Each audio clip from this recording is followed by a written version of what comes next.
একটা কথা বলতে চাই, সেটা হচ্ছে এটা তো পশ্চিমবঙ্গ বিধানসভার চিত্র দেখলাম আজকে আমরা। তুমি ভেবে দেখো তো, রাজ্যসভা লোকসভাতে যখন হাউস চলে ঠিক সেই সময় রাজ্যসভা লোকসভার যে সংসদ টিভি সেটাও কিন্তু সম্পূর্ণভাবে স্পিকারের চেয়ারের ওপরে একদম সরাসরি ফোকাস করা থাকে। সেখানেও কিন্তু একই চিত্র আমরা দেখেছি, বিরোধীদের কণ্ঠস্বর সেখানেও আমরা দেখেছি। এটা কিন্তু বর্তমানকালে গণতন্ত্রের একটা উগ্র গণতন্ত্র আমরা দেখছি, সেটা রাজ্যসভা হোক, লোকসভা হোক বা রাজ্য বিধানসভা হোক। কিন্তু আজকে আমরা যেটা দেখলাম, দীর্ঘ সময় স্ক্রিনটা ব্ল্যাক করে দেওয়া হলো, ক্যামেরাকে ভেতরে ঢুকতে দেওয়া হলো না, অধ্যক্ষের নির্দেশে মার্শালকে দিয়ে সাউন্ডটাকে বন্ধ করে দেওয়া হলো, যাতে বিরোধীরা, তখন অগ্নিমিত্রা পাল বলছিলেন এই আজকে বাঙালি অস্মিতা এবং বিভিন্ন রাজ্যে বাংলা ভাষা বললে পরে একদম সম্পূর্ণভাবে প্রহারের শিকার যারা হচ্ছেন সেটা যাতে না হয় তারই বিরুদ্ধে একটি প্রস্তাব আনা হচ্ছিল, এক বিধানসভার বিশেষ একটি রুল। এই প্রস্তাব সেটা কেন্দ্রের কাছে পাঠানো হবে। সেটা নিয়ে যখন আজকে 23 মিনিটের আলোচনা, 2 ঘন্টার আলোচনার মধ্যে কিছুটা সময় অগ্নিমিত্রা পাল বলতে যাচ্ছিলেন, ঠিক সেই সময় দেখা গেল ক্যামেরাটাকে ঘুরিয়ে দেওয়া হলো স্পিকারের দিকে এবং সাউন্ডটাকে কমিয়ে দেওয়া হলো।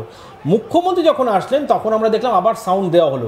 যেই তখন দেখা যাচ্ছে অপোজিশনের যারা বিধায়ক রয়েছে তারা চিৎকার করছে, আবার সাউন্ডটা বন্ধ করে দেওয়া হলো। মুখ্যমন্ত্রী ধৈর্য হারিয়ে বসে পড়লেন। এই যে পশ্চিমবঙ্গ বিধানসভার এমন একটি মানে উগ্র গণতন্ত্রের রূপ, এই রূপ কিন্তু অতীতেও আমরা দেখেছি।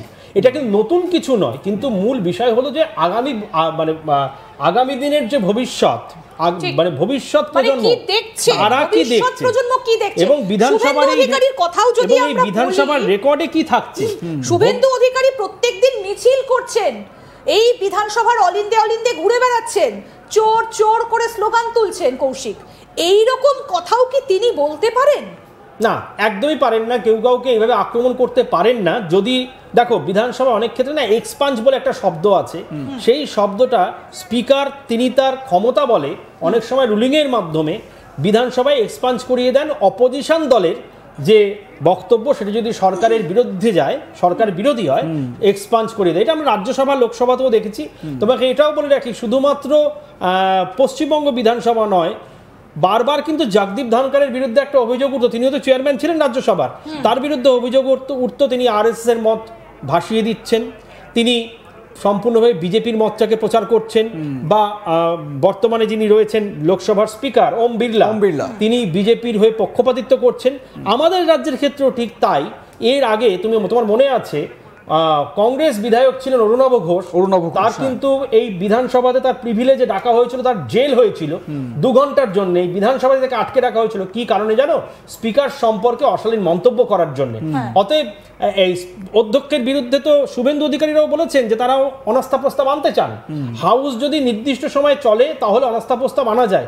এই অনাস্থা প্রস্তাবের জন্য কিন্তু শুভেন্দু অধিকারী বা বিজেপির পক্ষ থেকেও বারবার কিন্তু হুঁশিয়ারি দেওয়া হয়েছে, কারণ তাদেরও অভিযোগ হচ্ছে বিমান বন্দ্যোপাধ্যায় তিনি পক্ষপাতিত্ব করছেন। এটা বিজেপির অভিযোগ, বারবার অভিযোগ করছে তৃণমূলের হয়ে বিমান বন্দ্যোপাধ্যায় অধিবেশন কক্ষ পরিচালনা করছেন।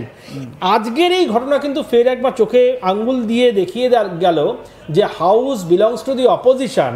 এটা কিন্তু খাতায় কলমে বা বিধানসভা মমতা বন্দ্যোপাধ্যায় নেমে এসেছেন এবং হাত দেখাচ্ছেন নিজের বিধায়কদের। অবশ্য তিনি এখন সকলকে নিজেদের জায়গায় যেতে বলছেন। তবে এর সঙ্গে আমি আরেকটা জিনিস, এই যে অশোক দেব সেই সময় ছিলেন, তিনি চলে গেলেন। অশোক এই দাঁড়িয়ে যে পাঞ্জাবি পরা, ইনি বজবজের বিধায়ক অশোক দেব।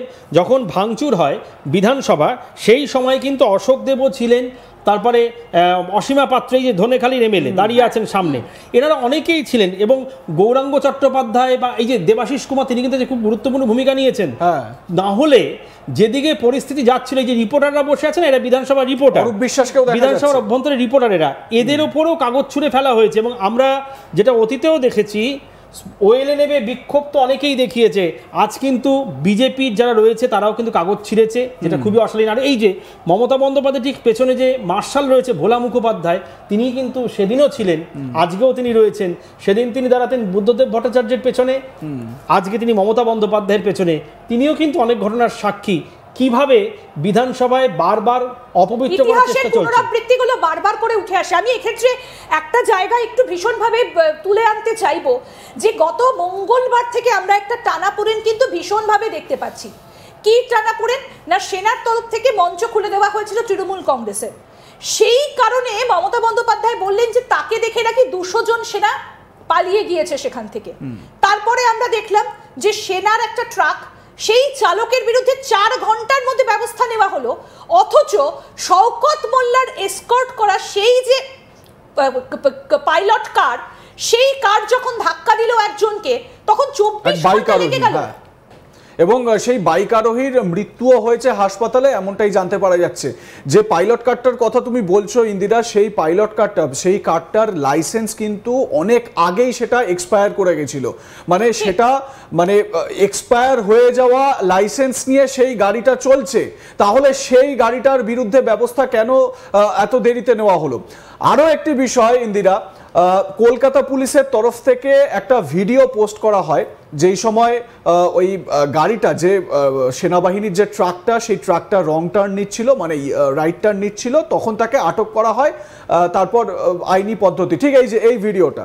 কিন্তু এর পরপরই, যদি এই ভিডিওটা সেটা থাকে আমরা দেখাতে পারবো, এর পরপরই একটি লাল রঙের গাড়ি, সেই গাড়িটি রাইট টার্ন নেয়। কলকাতা পুলিশের ডিসি ট্রাফিক তিনি সাংবাদিক বৈঠক করে বলেছেন কি, যে ওইখানে রাইট টার্ন ছিল না, তিনি ওই সেনার চালক, তিনি ভুল করে ওই রাইট টার্ন নিয়েছিলেন, তাই আইনানুগ ব্যবস্থা নেওয়া হয়েছে। কিন্তু এর পরপরই একটা লাল গাড়ি ওইখান থেকে পাস করে, যেই গাড়িটা রাইট টার্ন নেয়, তাহলে সেই গাড়িটার বিরুদ্ধে ব্যবস্থা কি নেওয়া হয়েছে সেই বিষয়টা কিন্তু এখনো জানা যায়নি। এই প্রশ্ন করা হয়েছিল। এই যে এই ভিডিওটা দেখো, ভালো করে দেখলে বোঝা যাবে, এই যে লাল গাড়িটা আসছে, এই লাল গাড়িটা এরপর রাইট টার্ন নেয়। এই প্রশ্নটাই ডিসি ট্রাফিককে করা হয়েছিল, যে এই গাড়িটার বিরুদ্ধে কি ব্যবস্থা নেওয়া হয়েছে, যদিও সেই সময় ডিসি ট্রাফিক সঠিক কোনো উত্তর দিতে পারেননি। যাই হোক, এটা একটা মানে একটা দিক, সেটা হচ্ছে গিয়ে যে প্রশ্ন হচ্ছে কৌশিক, যে সেনাবাহিনীকে নিয়ে যে একটা উত্তেজনা বা টালমাটাল পরিস্থিতি তৈরি হয়েছে। সেনা আমাদের দেশের গর্ব, আমরা সুরক্ষিত থাকি তার কারণ সেনা বিনিদ্র রজনী জাগে, সীমান্তে তারা প্রহরা দেয়, সীমান্তে তারা মানে শীত গ্রীষ্ম বর্ষা, বিশ্বের সব থেকে উঁচু জায়গা, যে উঁচু বর্ডার এরিয়া, সেটা হচ্ছে গিয়ে সিয়াচেন। সেই সিয়াচেনে -45 ডিগ্রি -50 ডিগ্রি সেন্টিগ্রেড তাপমাত্রায়, সেখানে বরফের কাদা পা জমে যাচ্ছে, সেই রকম অবস্থায় সেনাবাহিনীকে পাহারা দিতে হয়। সেই সেনার সম্পর্কে যখন রাজ্যের একজন মুখ্যমন্ত্রী, কোনো একটি রাজ্যের মুখ্যমন্ত্রী, তিনি তো এ রাজ্যের প্রশাসনিক প্রধান, তিনি তো এই অ্যাডমিনিস্ট্রেটিভ বিষয়গুলো খুব ভালো জানবেন, তিনি যখন বলেন যে আমাকে দেখে 200 সেনা পালিয়ে গেল, এটা বোধহয় মুখ্যমন্ত্রীর যে পদ, সেই পদমর্যাদা অনুযায়ী। এবং এই ধরনের কথা কি কেউ বলতে পারে যে সেনা পালিয়ে গেল? সেনার কাজই হচ্ছে সম্মুখ সমরে শত্রুপক্ষের চোখে চোখ রেখে লড়াই করা।